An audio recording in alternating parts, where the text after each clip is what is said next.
Assalamualaikum warahmatullahi wabarakatuh. Perkenalkan, nama saya Muhammad Hikmawan, NIM 23050825 dari kelas AM 2305052E. Dosen pengampu Ihsan Maulana, Eskom MTI dari Universitas Yatsi Madani.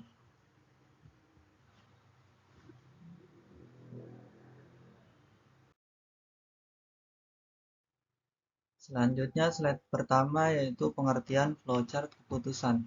Flowchart keputusan adalah representasi grafis dari serangkaian keputusan yang harus dibuat dalam suatu proses atau alur kerja. Flowchart tersebut menggunakan simbol-simbol untuk menggambarkan berbagai keputusan dan cabang-cabang yang mungkin terjadi, membantu untuk memvisualisasikan aliran logika dari suatu proses atau sistem pengambilan keputusan.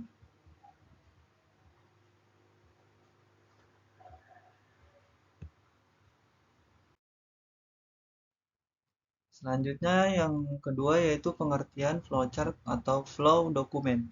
Flowchart atau flow dokumen adalah representasi grafis dari aliran proses atau langkah-langkah dalam suatu sistem atau prosedur.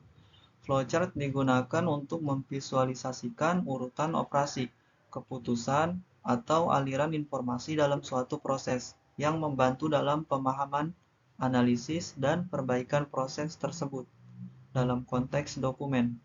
Flowchart bisa juga menggambarkan aliran informasi atau langkah-langkah dalam dokumen tertentu, seperti prosedur operasional atau panduan.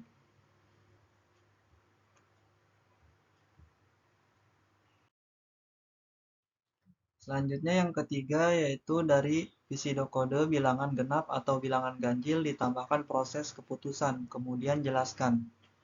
Mulai input bilangan, masukkan bilangan, proses keputusan. Jika bilangan modulo 2 sama dengan 0, maka tulis bilangan adalah genap.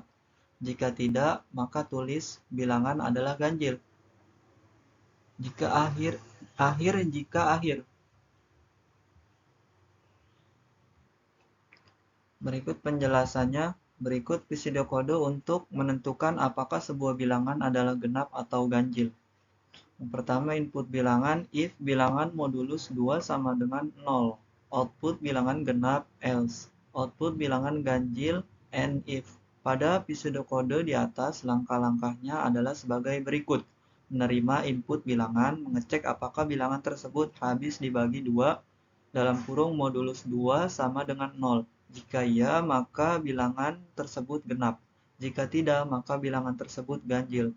Proses keputusan terjadi pada langkah kedua di mana program memutuskan apakah bilangan tersebut genap atau ganjil berdasarkan hasil dari operasi modulus. Keempat ya.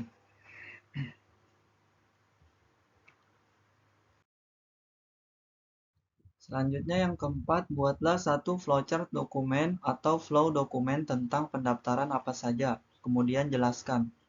Yang pertama start, yang kedua input pendaftar, input data pendaftar, yang ketiga validasi data, yang keempat jika data valid ya. Yang kelima membuat nomor pendaftaran, yang keenam simpan data pendaftar, yang ketujuh tampilkan konfirmasi pendaftaran, yang kedelapan end, yang kesembilan jika data tidak valid tidak. Yang ke-10 tampilkan pesan error. Yang ke-11 kembali ke input data pendaftar. Yang ke-12 yaitu selesai. Penjelasannya berikut adalah contoh flowchart dokumen atau flow dokumen untuk proses pendaftaran. Input data pendaftar. Langkah pertama adalah memasukkan informasi pendaftar seperti nama, alamat, nomor telepon, dan lain-lain. Validasi data. Data yang dimasukkan oleh pendaftar divalidasi untuk memastikan kebenaran dan kelengkapan informasi. Membuat nomor pendaftaran. Jika data valid, sistem akan membuat nomor pendaftaran unik untuk pendaftar. Simpan data pendaftar. Data pendaftar beserta nomor pendaftaran disimpan dalam database atau sistem penyimpanan yang sesuai. Tampilkan konfirmasi pendaftaran. Konfirmasi pendaftaran ditampilkan kepada pendaftar. Biasanya berisi nomor pendaftaran dan instruksi selanjutnya. Tampilkan pesan error. Jika data tidak valid, sistem akan menampilkan pesan error yang menjelaskan kesalahan dan meminta pendaftar untuk memperbaiki data yang dimasukkan. Kembali ke input data pendaftar. Setelah pesan error ditampilkan, proses akan kembali ke langkah input data pendaftar untuk diperbaiki. Selanjutnya N. Proses pendaftaran selesai.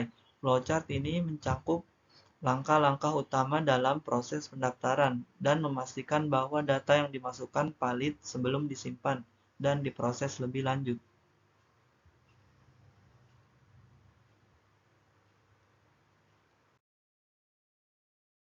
Selanjutnya yang terakhir, kurang lebihnya mohon maaf.